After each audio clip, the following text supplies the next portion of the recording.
All right, so I was on itch.io and found this Mork Borg card game called 7.7 Dying Alone.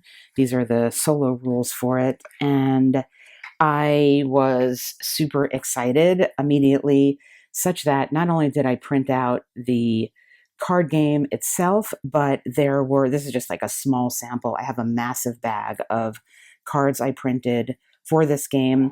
There have been other people who, aside from the original designers of the game, who have contributed expansions and card cards for the game. We're just looking here at a small sampling of some monsters. I'm not going to necessarily get into what all this means. I just want to show this to you. I even, as you can see, went so far as to pay for color printing, which I often do not do. And I think this is one of the expansions that somebody made for it. I played the heck out of it and really, really enjoyed it.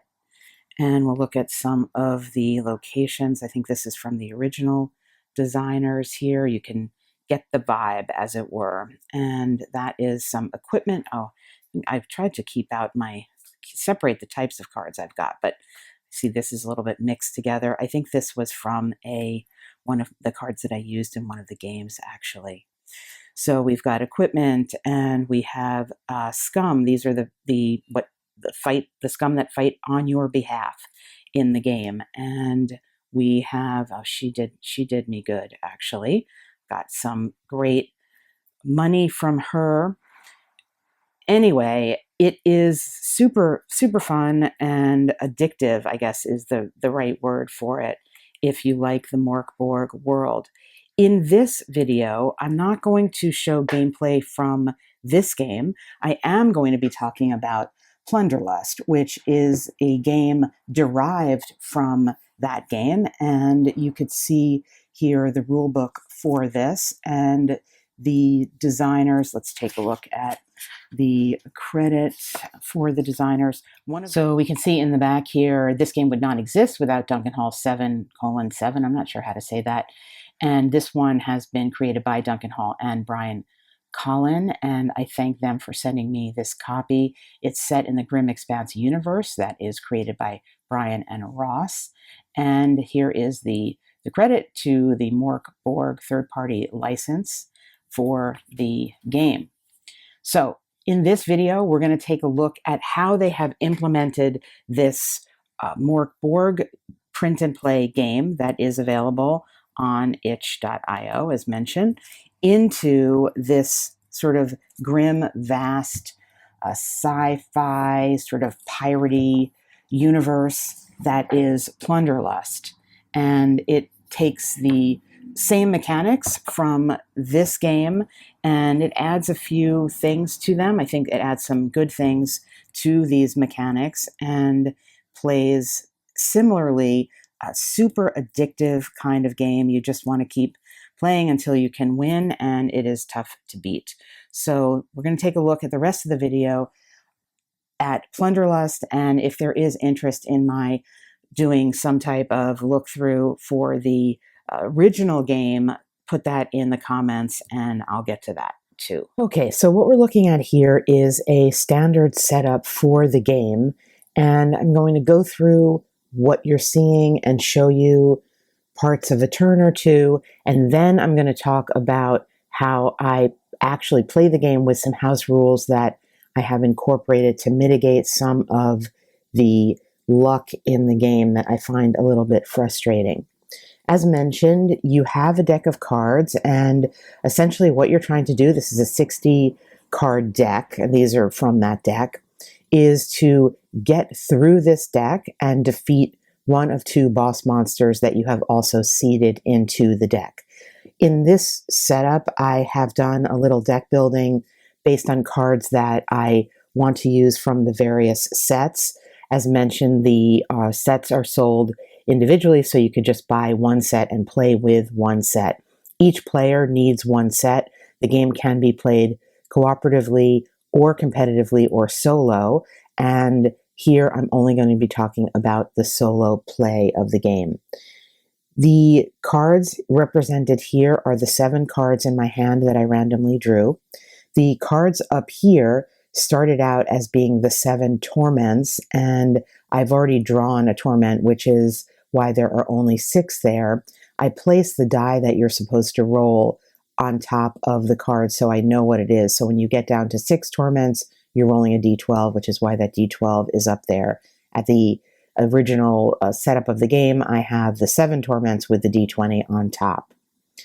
The cards in this play area represent cards that I have paid for and sent out on my behalf. So, for example, this is a 20 credit scum, Dr. Valbach. He's a Grayskull's raider, and he only has 1 health. He has a D4 shield value or protection value, and he does D4 damage. So not a very powerful character, but he only cost me 20 credits to get out.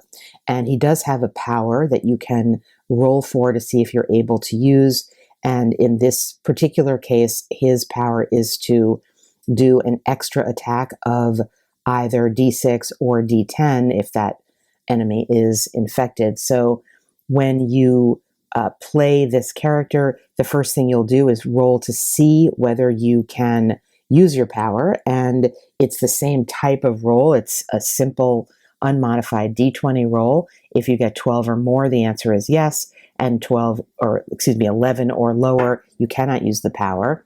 And the same thing is the way the character attacks. You roll your d20. On a 12 or more, he's able to do his d4 attack, and then you roll your d4 for the attack. So I've got 2 of these mercs sent out there. I also paid for an equipment card to come out, and this cost me, this is pretty expensive. This is a cybernetics weapon, Cyberjaws. It comes out with 6 volts of power or electricity that are on the card. It also has a shield value of -1, and it does a d6 attack. But what's really great is it also has shark bite. So the first time we attack each turn, we can make a bonus attack with it. So it basically does 2 attacks per turn, and that's a pretty powerful thing with a d6 there. So effectively you're rolling 2d6 for this when you are attacking, when you're using it to attack. As a reminder, you yourself are a character in this game, and you yourself are the only one using weapons. So you do not attach this weapon to this character. When you are attacking on your own behalf, you are choosing a weapon to use for yourself to attack. So the presence of this weapon out there, this equipment out there, will allow me both to do an attack and also to absorb some damage if my attack fails and I get attacked back. I have another equipment out here. This is Worm in a Jar. This only cost me 20 credits, and it is a one-time use only. It will allow me to infect one of my uninfected scum, which will allow them to heal up to D8 HP, and their attack and damage rolls have +2 this turn. So in the context of this game, infection is good. So I've got this out there as well. It's also a one-time use thing.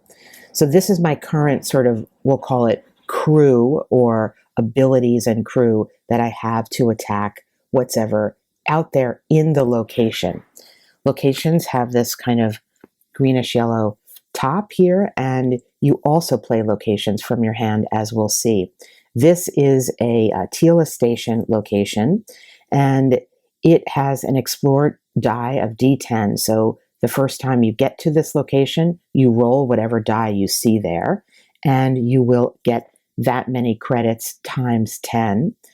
If you are deeper into the game and you have already explored some locations, so let's say we arrive here at Tila Station having already been in the Plunder Vault and the airlock, and we roll our D10, we also get +10 credits added to our roll to represent where we have been. So if we rolled, say, a 2 on this, we would get 2, 3, 4, we would get 40 credits for plundering the cargo bay area.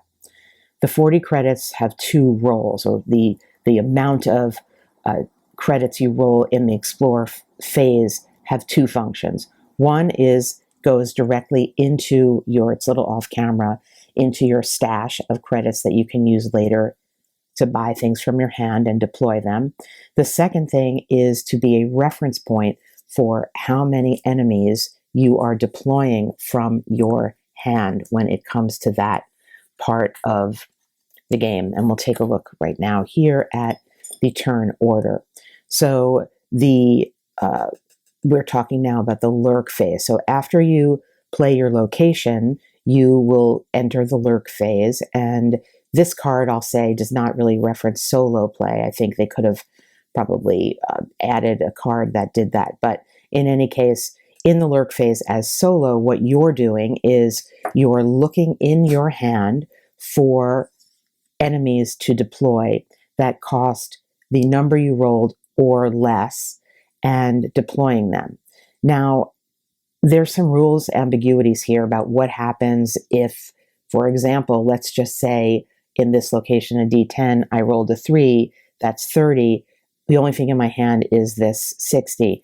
I think I have to deploy it based on, it doesn't say that super explicitly in the rules. It kind of talks around some of these issues, but I believe what you need to do is just to deploy your monster that you have or your enemy that you have.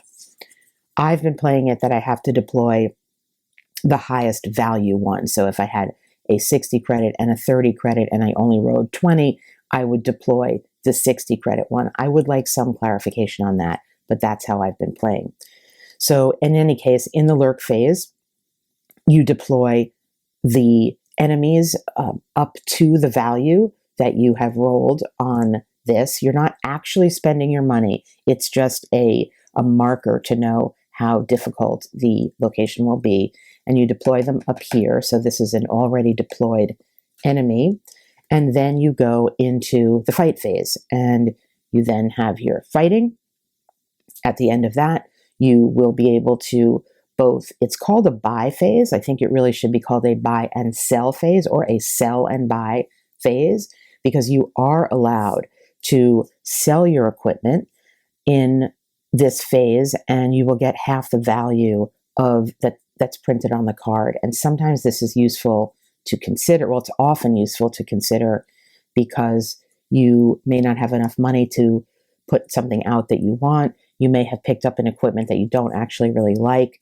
So it's important to remember that. That's a rule that I kept forgetting the first few games I played, that you can actually sell and buy in this phase. So you will spend the credits that you have to take cards that are in your hand and deploy them. And then you will, if you have anything left over, discard it. Again, you cannot discard in solo play any monsters or mercs in your hand. You must keep them in your hand. But you can discard locations or equipment that you don't want. And then that is the end of the turn. And then you're going to go back and start over again, drawing back up to 7 cards, rolling for your torments, and proceeding into, if you're moving to a new place, exploring, or staying where you are and continuing to fight. So what does this look like actually in gameplay? So let's assess here what we've got. We have this chroniferous monster. It's a bug, and it has 8 health. It has a D4 that it rolls for defense, and it attacks with a D6. It also has this particular special power that it does where it suffers half damage after armor from the first attack each turn.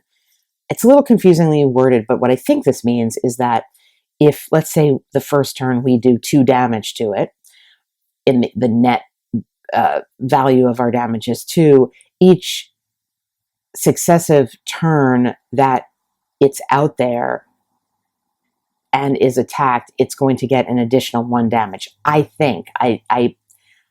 It's unfortunate that this is what I actually pulled, because it does have this power that I'm not completely sure how it works, but that's how I've been thinking it works. So to do attack, again, I can attack with each individual merc or scum I have out, and then I can attack myself if I want. I don't have to. And I can, when I attack myself, opt to do so using an equipment, in which case I would be rolling the value for attack if I'm successful that's on the card, and that I will have that defense. Or I could just attack essentially like with my fists, and in that case I have no defense and I just roll a d2 for the attack. And if I fail, I have to draw a torment. So the first thing I'm going to do is I'll just, let's see, I don't have these strong guys. Let's show you this guy, Turg. He's kind of cute. He's got 8 health, but he has a wound. So he's got 7 health. He does have his D4 defense. He does D6 damage, and he's infected. So he could be healed. Let's see if I use this, if he gets down low in health, I can use my worm in a jar to actually heal him and also give him a +2 attack. But for the moment, I'm not going to do that. I'm just going to attack with him. Now, this is where, and I mentioned this in the first segment, what I'm about to do is the one thing in the game that I have had a little bit of issue with and tried to figure out ways to modify, which is that pretty much no matter what you do, you are simply attacking by rolling a d20 and needing to get a 12 or more. So if you fail to do so, which, I'll probably fail to do so because that seems to happen a lot, and then you fail. So I roll this, I failed, I got a 5. Now remember, I'm attacking with this guy, Turg here.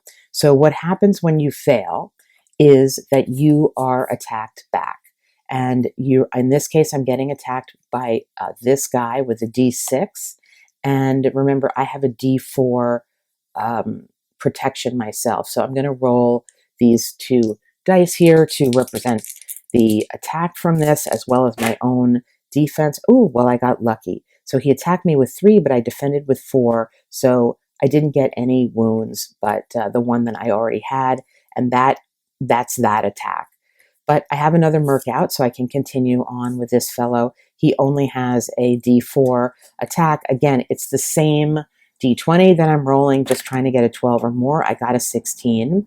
So I can attack with the d4, and there's a d4 defense also. So I'll roll both of those at the same time. I'm going to be pink, and the defense is going to be green. So 2 and 2. So I didn't do any wound. So while my attack was successful, I didn't do any wound. And the, let's see, one enemy monster suffers d6. Oh, I forgot to roll for my power. I was supposed to do that first. I didn't do that first, but it's too bad because that was a success. So I'm out of order. I'm now going to roll for my power. Oops. Sorry about that. Now I'm going to roll for my power, and great. My power was successful. So I got a 13. So I'm using my power here, and it says it's d6 damage. Let's see. Is this guy infected? No, he's not. He's not infected. So I am going to get to do d6 damage based on my power.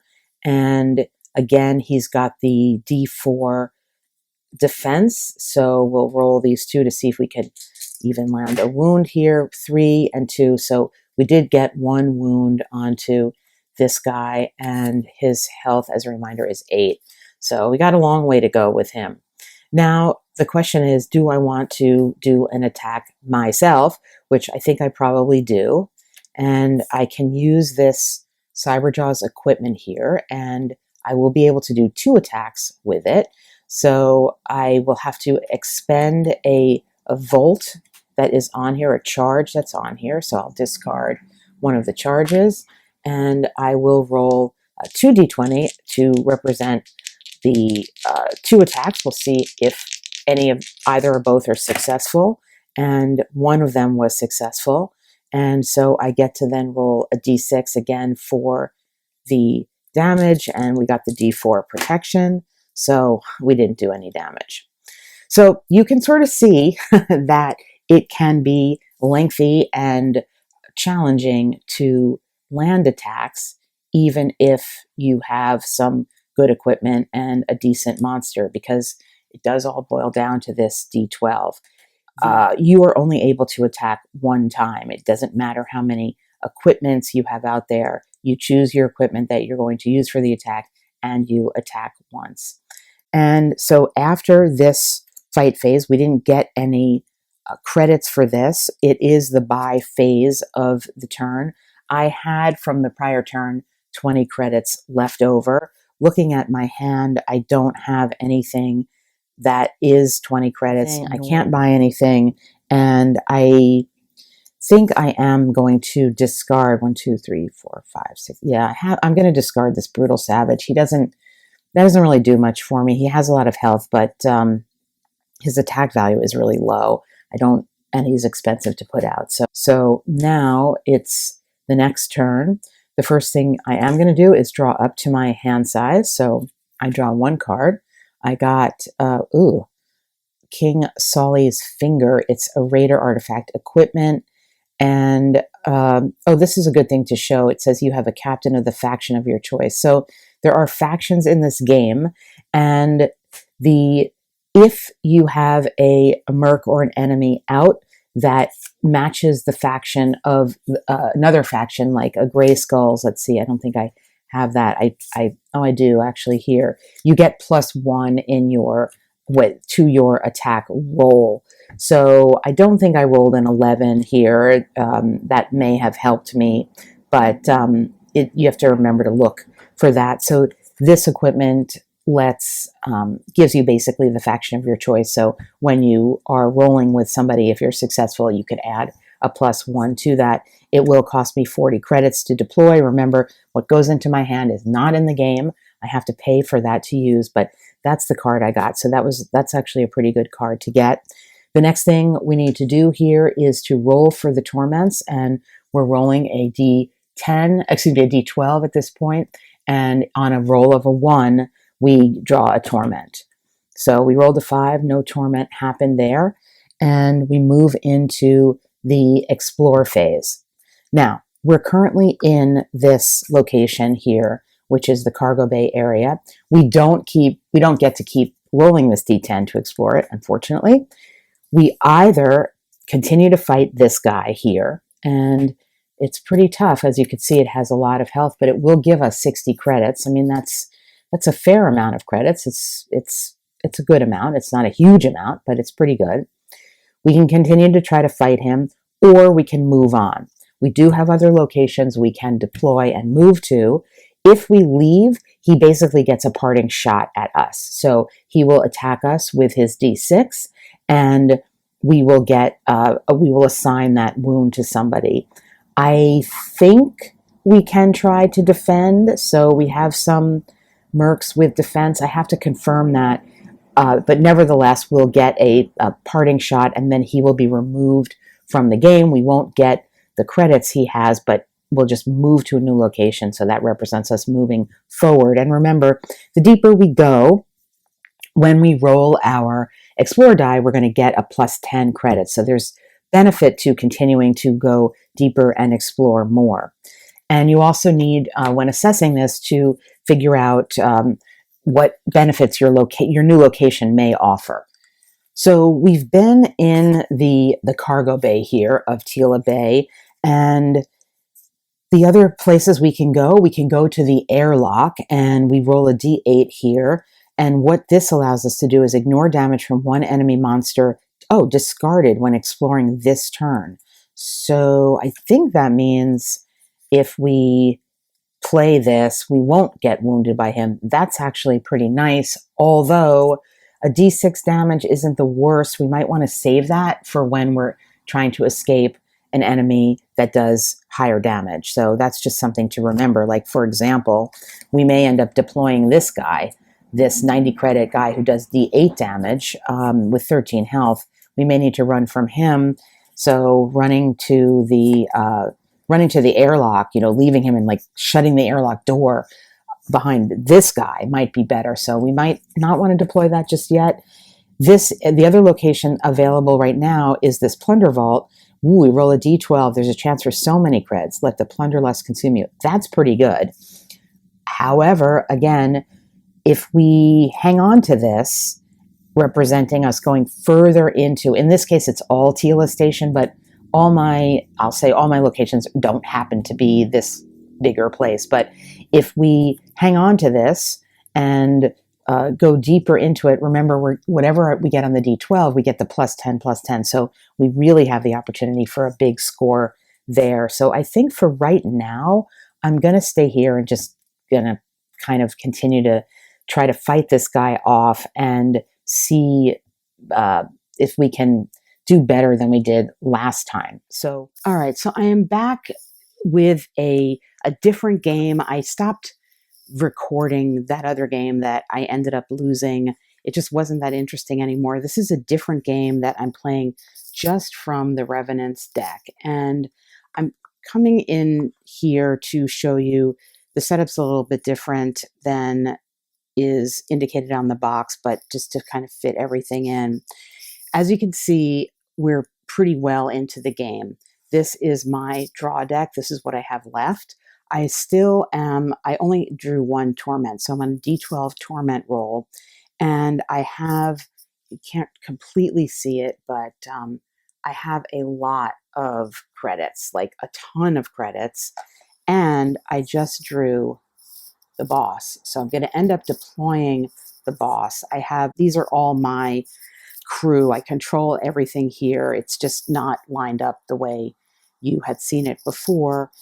And I'm going to be deploying the boss. And I just wanted to discuss it a little bit and show this to you and comment to say that so what's up here, that's my discard pile. These are the locations.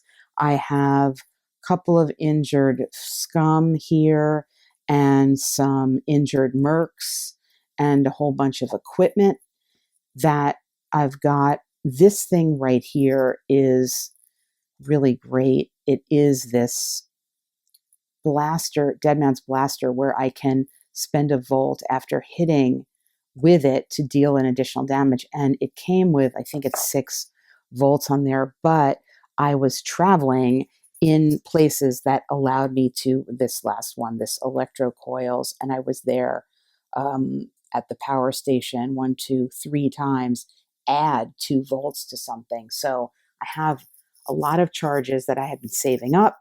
And I'm showing you this because I feel like I'm best positioned now to deal with this boss. I don't know that I'm going to end up showing the entire boss fight effectively, but that's kind of where we are. I will say in this game, I have had a great deal of challenge in winning this game ever, playing with the rules as written. And I don't actually care whether I win a game or not when I'm playing solo. That's part of the reason I play solo, because if I play with other people, I do care, and then I don't actually get enjoyment out of it. I don't care if I win. I do care, though, if it feels like I have a choice to win, if it feels like the decisions that I have made in the game are directly relating to whether or not I win. And that's another way of saying that I tend to like games without too much luck mitigation, or I should say that the way in which luck happens doesn't seem overdetermined to me. And in this game, I have had an issue with that, and I will talk about that at the end of the video. But in any case, this is like the best I've been set up now, I think, to possibly deal with the boss monster. So got the boss monster here, and we are going to now decide we're going to travel somewhere new. I already have so many credits, but I'm going to get this boss out. So I could go here and on a 1 play a free equipment card, and I don't have any equipment, so I don't want to waste that. Ignore damage from one enemy monster discarded when exploring this turn. That's probably not going to come up because I think we're just going to be fighting this boss and that's going to be it. Well, it's the same thing. So I guess I might as well just do this here on to get to roll the D10, even though if I got the 1, it's not going to matter. So we're going to travel to the cargo bay, and our explore die is going to be this D10. We'll give that a roll. We got 5, 6, 7, 8, 9, 10, 11, 12. It's 120 credits, and that's going to allow me to bring in this boss monster. So we're going to add 120 credits. We have, as I said, already so many credits. It just worked out that way. The reason we have so many, I think, is because we had a lot of cases where we just didn't have anything to deploy from our hand. All right, I gave myself the 120, and now it is time to deploy this 8RR4P Rogue War Bot. It is a boss monster with 16 health. It does minus D6 damage. It does minus D6 defense it has, and D8 damage. It has an ambush. The enemy scum equipment loses 2 volts. Okay, well, that's good that we have so many. And it says once per turn after damaging an enemy, roll damage against another enemy. That's pretty rough, but it is the boss. So we're going to bring this in as the ambush. We're going to need to lose 2 volts, so we will take it away from that blaster. We still have a ton there, and we're going to be definitely using that to try to fight this guy. And that is what's going to be happening next. So the first thing we're going to do is, I mean, we could just try ourselves to fight and then hope we get a success with a big hit. So I think that's what I'm going to try to do. I'm going to roll my D12 and, my D20 and hope for a 12 plus. I don't have, my favor is I can do piercing damage. So I could potentially do a lot of stuff here by using that. And I'm sure I've had that for a while, so I saved it. Whoops. So let's hope. Ooh, we got a 20. Wow. Okay. That's awesome. And that means I do double damage. So we were using this thing. It's a D6, so we can roll 2d6 for damage, and we got a 10 there.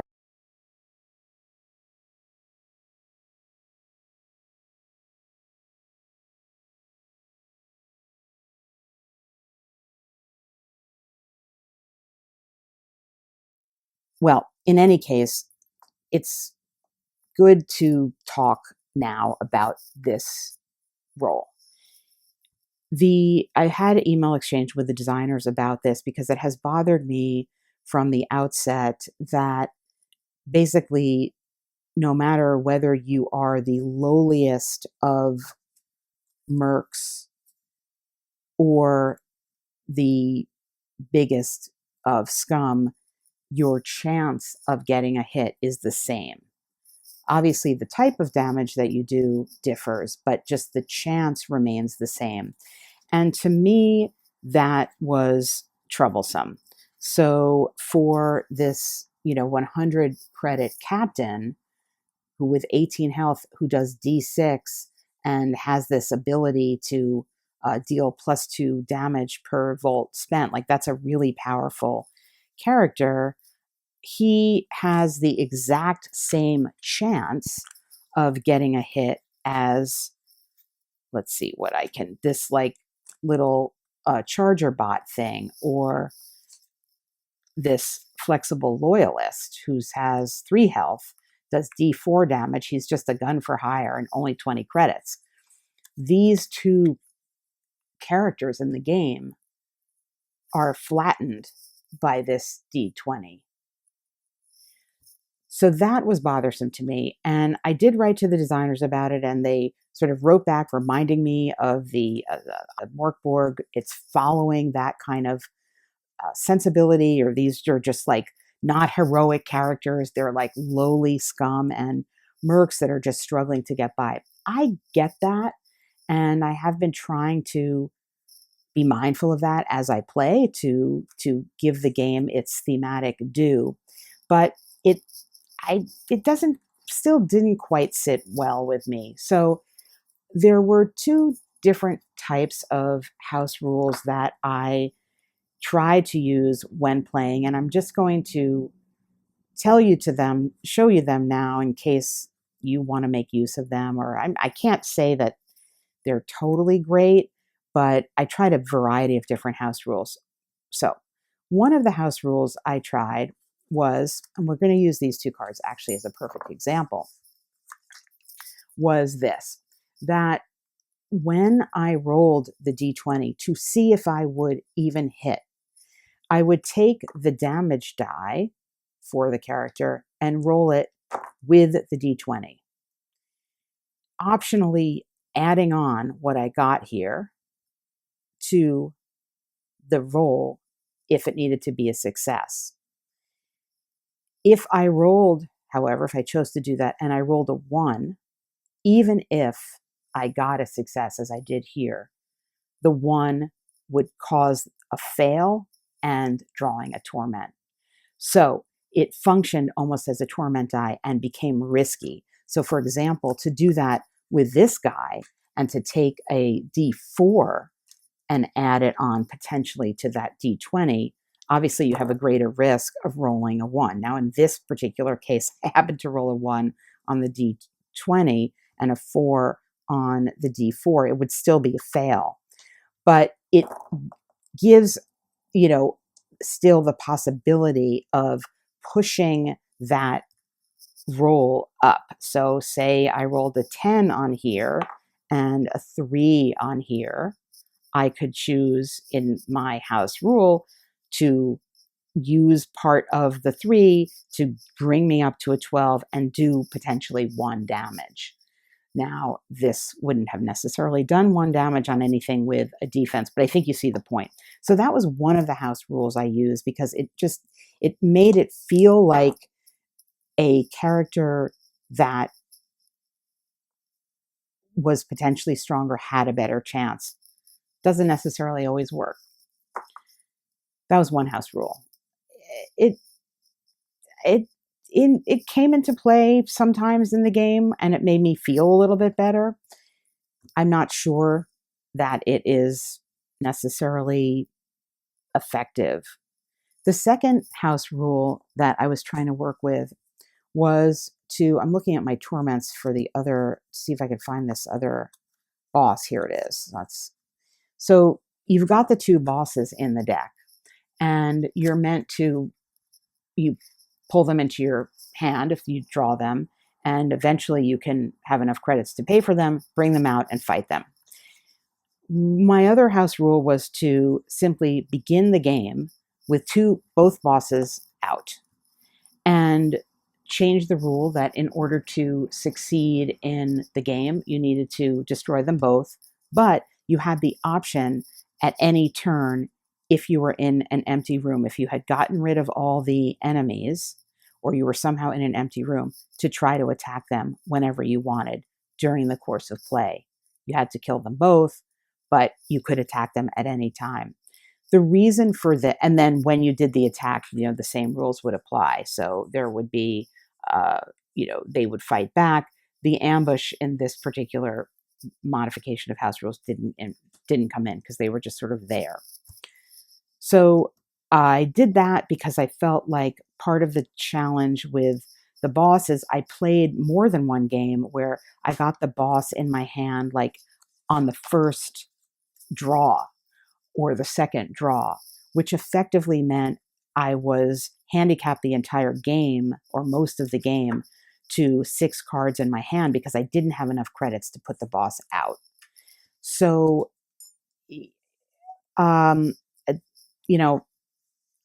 unless I misread the rule that you don't have to pay to put the boss out, which is totally possible, I felt like that also felt a little frustrating to me. It felt unnecessary, like an unnecessary penalty. And also I was just kind of like carrying it there for no reason. So those were 2 of the ways I tried to deal with what I felt were some rules of the game that didn't quite work for me.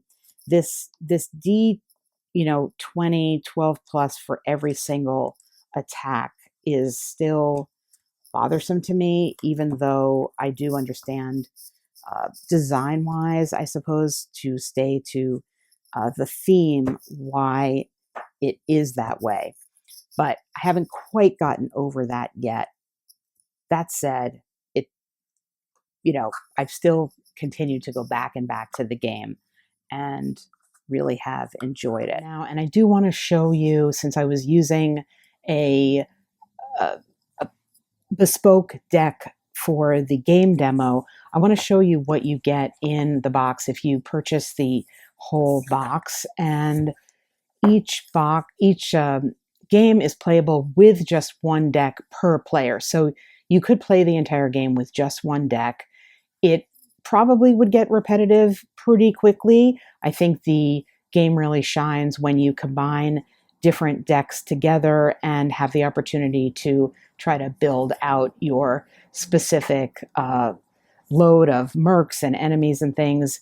There are themed decks in this box, and that's what we're just going to take a look at here with some tokens. I think the tokens come separate. I think the tokens are sold separately from the game box itself. And there are all these decks here. We're not going to look at, oh, and one of these is not a deck, actually. It is dice to keep track of things, as you saw me using. We're not going to look at every single card in every single deck, but I want to show you at least a few of them, starting with this Killer Clowns Raider deck. No, clowns are just like, a never-ending source of horror, basically. So we'll just say here that we'll show here what the back indicates here. So you do need your dice to roll for the torments. You need a Raider deck per person. So this is one Raider deck, something to track your HP and your volts. And you do need, again, the deck. So this one here is, I have them as they come in the box. So you do get duplicate cards, and we'll just look at a few things for some of the decks here so you can get a sense of the range here. Here's we start with locations, and we have a balloon stand. We have a rotten food court, and if you kill a monster, you get to heal a little bit there.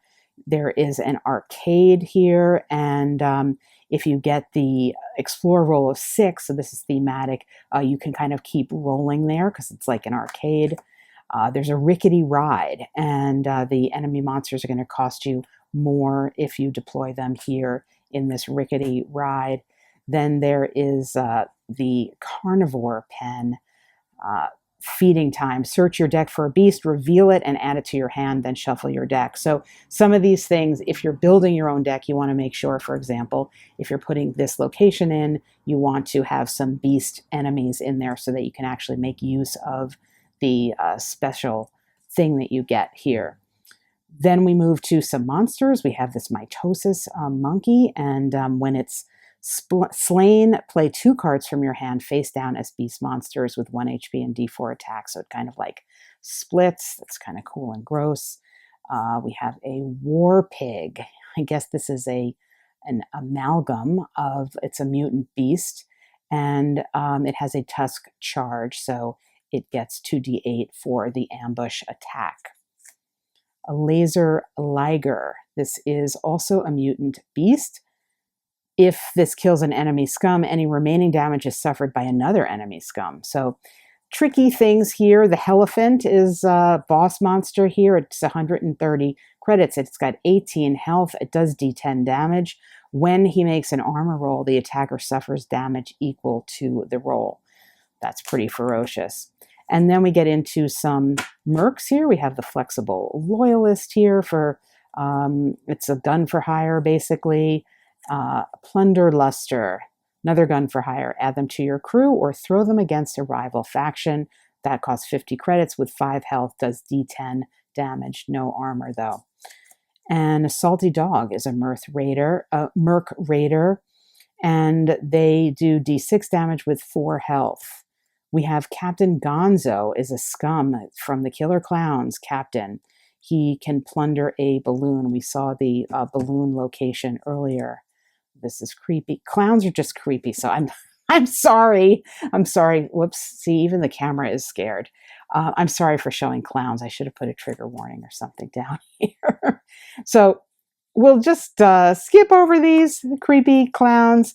I love the art. I love the feel of everything in this game. It just all really works together. This cotton killer is sugary rot, so it deals piercing damage. This kind of crazy cotton candy thing. Here's a clown. Got to skip over that. Balloons to be plundered here. Equipment, they will pop and do various types of damage. And we have a whip equipment and a killer cola. So you could see that it is just very thematic to this killer clowns theme. And we'll take a look at a couple of others here. All right, we're going to look through a little bit the Gray Skulls deck here. And starting out with some locations here, a rogue intervention here, distress signal, search your deck for raider scum, reveal it, and add it to your hand, then shuffle your deck.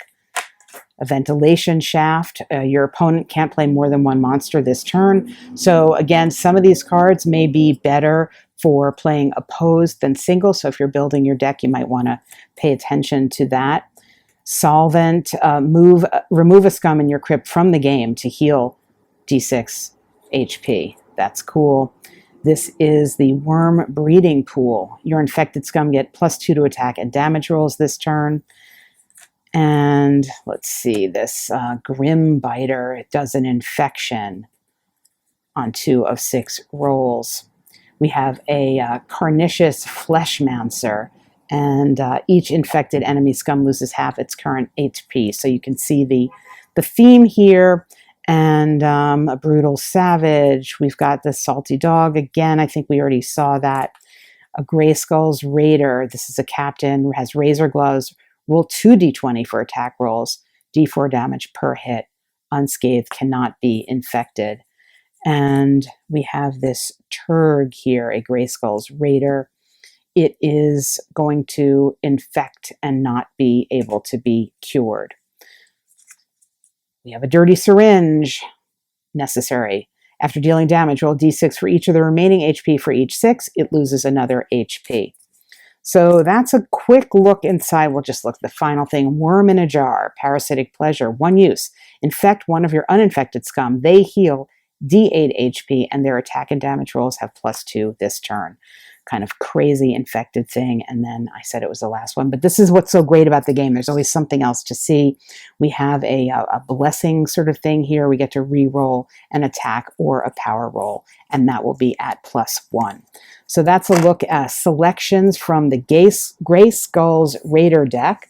And I do want to show you too, the cards, the divider cards are all different. They go with the individual decks, just really again, really very nicely done. So let's take a look at something else. All right, this is the Jolly Dodgers deck here. We have some cryo tubes for a location. On an unmodified explore roll of 1, we get to plunder a scum. We have a trash compactor.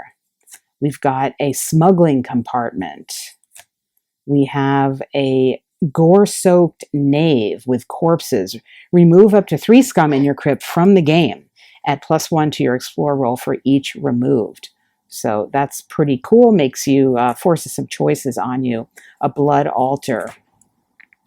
And we have some monsters. We aren't going to look at all of them. The anointed one gets to plunder a pharmaceutical. We have a bot here, a Devo bot, devotional.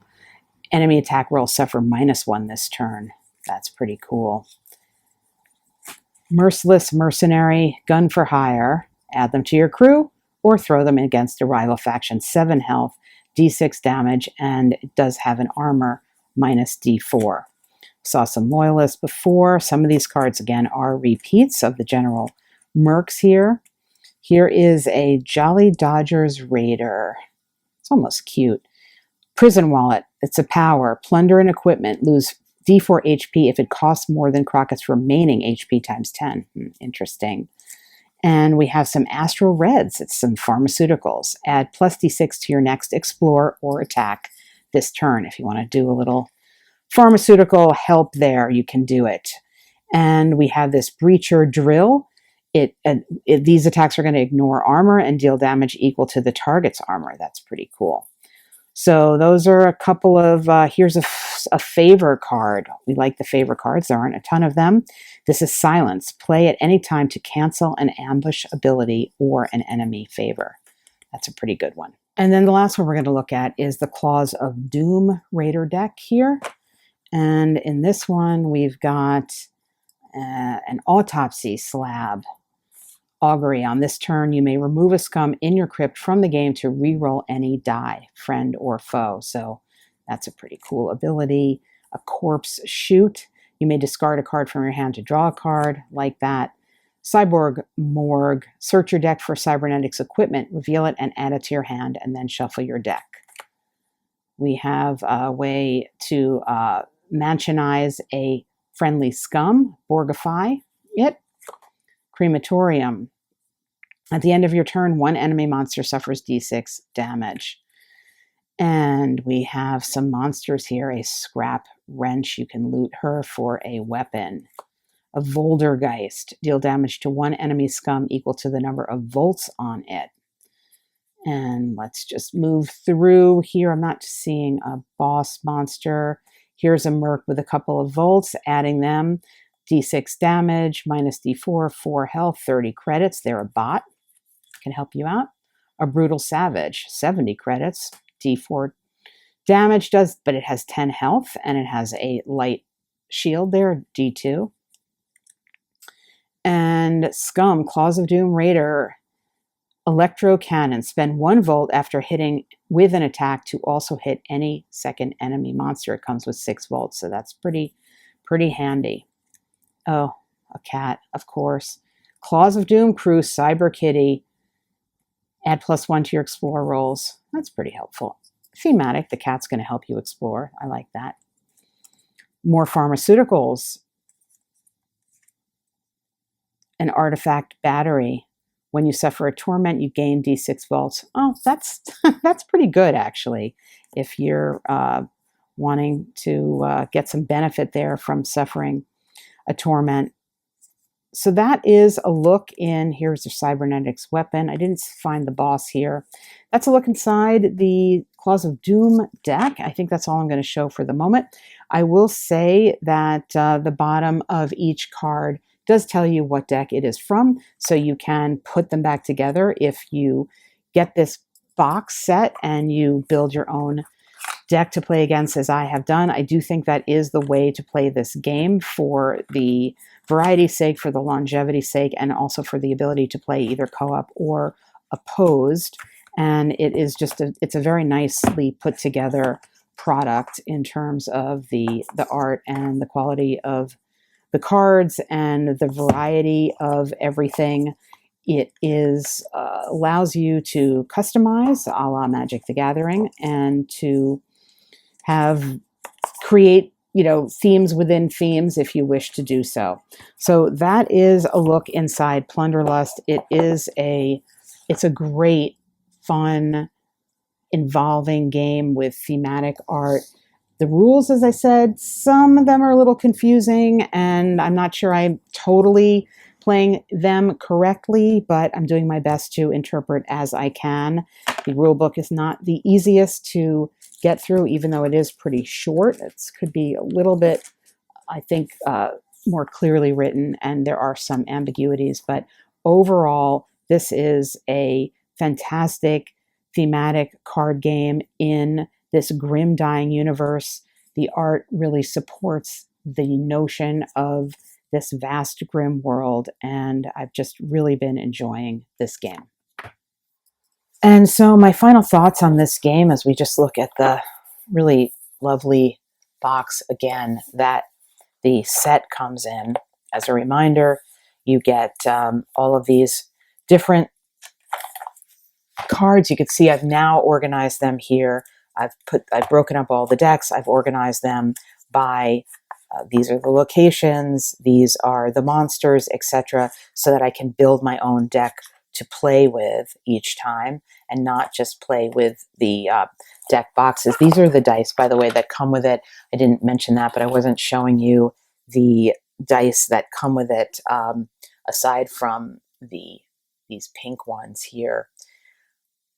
I really think this game is great. It's involving. It is easy to get to the table, and especially if you're playing just straight out of the box, you don't have to do anything except sort of shuffle the deck of cards that you're given. I think that, as mentioned, there's some need for, well, for me at any rate, I think there's a way in which I want to just modify it to further further my enjoyment of the game by continuing to extend the choice. Whoops, got this on backwards now. To extend the choice, that the choices that you have in the game throughout the sequence of play. So that means in the fight phase, when you do this D20 roll, to have just something, if you rolled a 7 instead of a 15, one more step of possible choice to influence that roll and change. To me, the visual art style is lovely. The components are great. The cards are good quality. This paper mat, I know there are some neoprene mats that look fabulous as well. I enjoy playing with even the paper one. It's under some plexiglass, but I think that just adds a lot to the experience as well. So overall, it's a great package. It looks great on the table, and I think if it looks good to you, it would be worth checking out Plunderlust. The designers have put some actual playthrough videos on YouTube that you could check out, and I don't think it's really been covered very much beyond that. I haven't really seen that, but there's a couple playthrough videos up on YouTube as well.